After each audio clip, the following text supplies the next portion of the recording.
പെന്തക്കുസ്താനുഭവം തരണേ, പുതു സൃഷ്ടിയായി എന്നെ മാറ്റണേ. പെന്തക്കുസ്താനുഭവം തരണേ, പുതു സൃഷ്ടിയായി എന്നെ മാറ്റണേ. ആത്മാവാം ദൈവമേ വരണേ, എന്റെ ഉള്ളിൽ വസിക്കാൻ വരണേ. ആത്മാവാം ദൈവമേ വരണേ, എന്റെ ഉള്ളിൽ വസിക്കാൻ വരണേ. ഈശോ മിശിഹായ്ക്ക് സ്തുതിയായിരിക്കട്ടെ. ഈശോയിൽ സ്നേഹം നിറഞ്ഞ പ്രിയപ്പെട്ടവരെ, അപ്പോസ്തലന്മാരുടെ ജീവിതത്തിലെ പരിശുദ്ധാത്മാവിൻ്റെ പ്രവർത്തനത്തെപ്പറ്റി ഇന്ന് വിശുദ്ധ ഗ്രന്ഥത്തിൻ്റെ അടിസ്ഥാനത്തിൽ നമുക്ക് ധ്യാനിക്കാം. യേശുവിനോടൊപ്പം 3 വർഷം നടന്ന അപ്പോസ്തലന്മാർ അവൻ സുവിശേഷം പ്രഘോഷിക്കുന്നതും രോഗികളെ സുഖപ്പെടുത്തുന്നതും അത്ഭുതങ്ങൾ പ്രവർത്തിക്കുന്നതും വിവിധ ആവശ്യങ്ങളുമായി സമീപിച്ചവരെ തൃപ്തിപ്പെടുത്തുന്നതും കണ്ടു.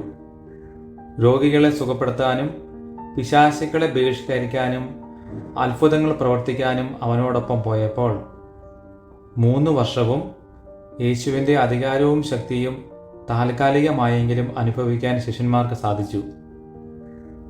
തൻ്റെ പീഡാസഹനത്തെക്കുറിച്ചും മരണത്തെക്കുറിച്ചും പുനരുത്ഥാനത്തെക്കുറിച്ചും പഴയ നിയമം ചൂണ്ടിക്കാട്ടി യേശു പലപ്പോഴും ശിഷ്യന്മാരെ പഠിപ്പിച്ചിരുന്നു. എന്നാൽ അതൊന്നും വേണ്ട വിധം സ്വീകരിക്കുവാൻ അവർക്ക് പലപ്പോഴും സാധിച്ചിരുന്നില്ല. അതിനാൽ യേശുവിൻ്റെ മരണശേഷം അവർ വീണ്ടും മീൻപിടുത്തത്തിലേക്ക് തന്നെ മടങ്ങിപ്പോയി. അവരിൽ നിറയെ ഭയമായിരുന്നു.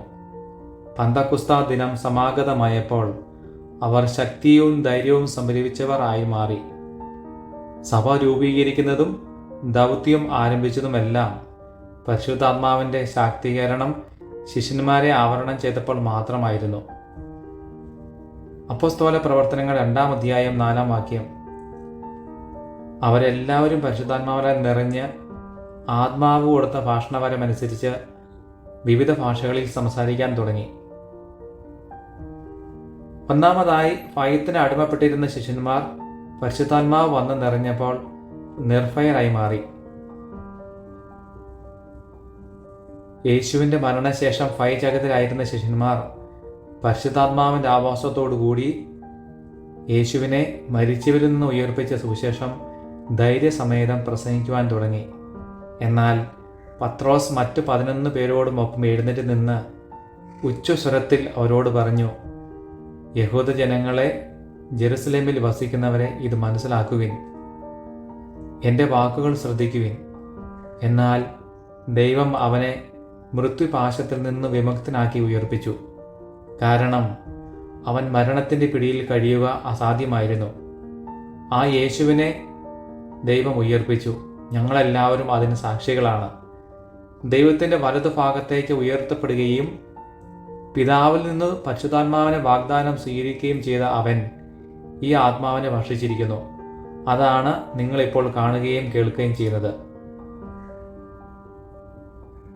പത്രോസിൻ്റെയും മറ്റ് അപ്പോസ്തലന്മാരുടെയും വചനം സ്വീകരിച്ച ഉടൻ തന്നെ 3000 പേരാണ് യേശുവിനെ രക്ഷകനും നാഥനുമായി സ്വീകരിച്ച് ജ്ഞാനസ്നാനം സ്വീകരിച്ച പുതിയ മനുഷ്യരായി മാറിയത്. രണ്ടാമതായി പരിശുദ്ധാത്മാവ് അത്ഭുതങ്ങളിലൂടെയും അടയാളങ്ങളിലൂടെയും പ്രവർത്തിച്ചുകൊണ്ട് വചനം സ്ഥിരീകരിച്ചു. പരിശുദ്ധാത്മാവ് വന്നു കഴിഞ്ഞപ്പോൾ ശിഷ്യന്മാർക്ക് വളരെയധികം അത്ഭുതങ്ങളും അടയാളങ്ങളും ചെയ്യുവാൻ സാധിച്ചു. രോഗസൗഖ്യം, പിശാചുക്കളുടെ മേലുള്ള ബഹിഷ്കരണം, മരിച്ചവരെ ഉയർപ്പിക്കൽ തുടങ്ങിയ വളരെയധികം അത്ഭുതങ്ങളും അടയാളങ്ങളും അവരിലൂടെ പരിശുദ്ധാത്മാവ് പ്രവർത്തിച്ചതിനെപ്പറ്റി അപ്പോസ്തല പ്രവർത്തനം 2-3 അധ്യായങ്ങളിൽ വിശദമായി പ്രതിപാദിക്കുന്നുണ്ട്. മൂന്നാമതായി അവരിൽ വന്ന മാറ്റത്തിനെപ്പറ്റി നമുക്ക് കാണാം. അപ്പോസ്തല പ്രവർത്തനം 2-ാം അധ്യായം 44-45 വാക്യത്തിൽ പ്രതിപാദിക്കുന്നുണ്ട്.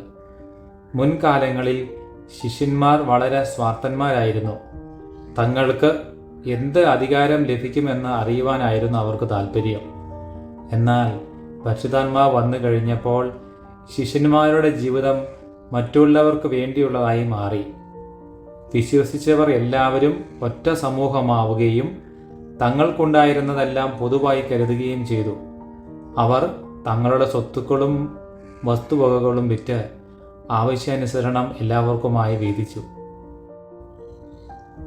നാലാമതായി, പരിശുദ്ധാത്മാവ് വന്നതിലൂടെ അവർ യേശുവിൻ്റെ സഹചാരികളായി മാറി. പരിശുദ്ധാത്മാവ് ശിഷ്യന്മാരെ രൂപാന്തരപ്പെടുത്തുകയായിരുന്നു. അവർ വിദ്യാവിഹീനരും സാധാരണക്കാരും ആയിരുന്നുവെങ്കിലും പരിശുദ്ധാത്മാവ് വന്നു കഴിഞ്ഞപ്പോൾ അവർ യേശുവിനെ സധൈര്യം പ്രഘോഷിക്കുന്നവരും സമ്പൂർണ്ണ ജ്ഞാനികളുമായി മാറി. അപ്പോസ്തല പ്രവർത്തനം 4-ാം അധ്യായം 18-19 പറയുന്നു, അവർ അവരെ വിളിച്ച് യേശുവിൻ്റെ നാമത്തിൽ യാതൊന്നും സംസാരിക്കുകയോ പഠിപ്പിക്കുകയോ അരുതെന്നും കൽപ്പിച്ചു. പത്രോസും യോഹന്നാനും അവരോട് മറുപടി പറഞ്ഞു, ദൈവത്തെക്കാളും ഉപരി നിങ്ങളെ അനുസരിക്കുന്നത് ദൈവസന്നിധിയിൽ ന്യായമാണോ? നിങ്ങളെ തന്നെ വിധിക്കുവിൻ.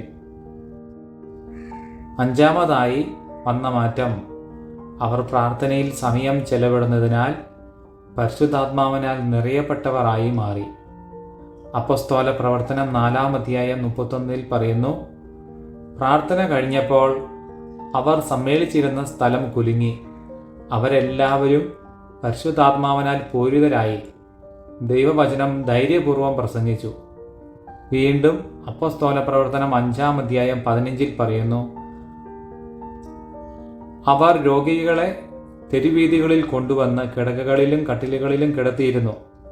പത്രോസ് കടന്നു പോകുമ്പോൾ അവൻ്റെ നിഴലെങ്കിലും അവരിൽ ഏതാനും പേരുടെ മേൽ പതിക്കുന്നതിനു വേണ്ടിയായിരുന്നു അത്. അപ്പോസ്തല പ്രവർത്തനം 8-ാം അധ്യായം 17 പിന്നീട് അവരുടെ മേൽ അവർ കൈകൾ വെച്ചു. അവർ പരിശുദ്ധാത്മാവിനെ സ്വീകരിക്കുകയും ചെയ്തു.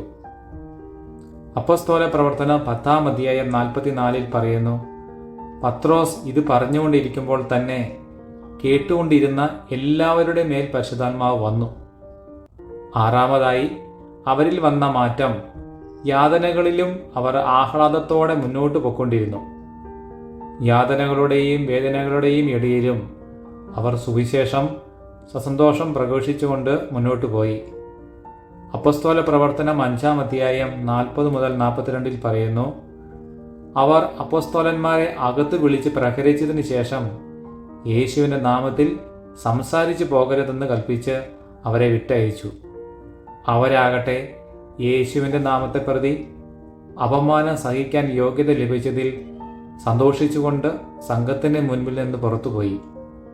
എല്ലാ ദിവസവും ദേവാലയത്തിൽ വെച്ചും ഭവനം തോറും ചെന്നും യേശുവാണ് ക്രിസ്തു എന്ന് പഠിപ്പിക്കുന്നതിലും പ്രസംഗിക്കുന്നതിലും നിന്ന് അവർ വിരമിച്ചില്ല. അപ്പോസ്തലന്മാരിലെ ശക്തിയുടെയും സഹനത്തിൻ്റെയും ദാനം പരിശുദ്ധാത്മാവ് വെളിപ്പെടുത്തിയതിനാൽ ഏതു പ്രതിസന്ധികളിലൂടെയും സന്തോഷപൂർവ്വം മുന്നോട്ട് പോകുവാൻ ശിഷ്യന്മാർക്ക് സാധിച്ചു. അപ്പോസ്തലന്മാർ പരിശുദ്ധാത്മാവിൽ നിറഞ്ഞു കഴിഞ്ഞപ്പോൾ അവർ അനുഭവിച്ച സ്വാതന്ത്ര്യം നമ്മുടെ മനുഷ്യബുദ്ധിക്ക് അതീതമായ ഒന്നാണ്. നമുക്ക് ചിന്തിക്കുവാൻ സാധിക്കുന്നതിലും എത്രയോ അധികമായ ഒന്നാണ് അത്. നമ്മുടെ വിളി ഏതായിരുന്നാലും പരിശുദ്ധാത്മാവുമായുള്ള സഹവാസമാണ് അതിനെ വിജയത്തിലേക്ക് നയിക്കുന്നത്. യെശയ്യാ പ്രവാചകന്റെ പുസ്തകം 40-ാം അധ്യായം 31-ാം വാക്യം, എന്നാൽ ദൈവത്തിൽ ആശ്രയിക്കുന്നവർ വീണ്ടും ശക്തി പ്രാപിക്കും. അവർ കഴുകന്മാരെ പോലെ ചിറകടിച്ചുയരും. അവർ ഓടിയാലും ക്ഷീണിക്കുകയില്ല, നടന്നാൽ തളരുകയുമില്ല.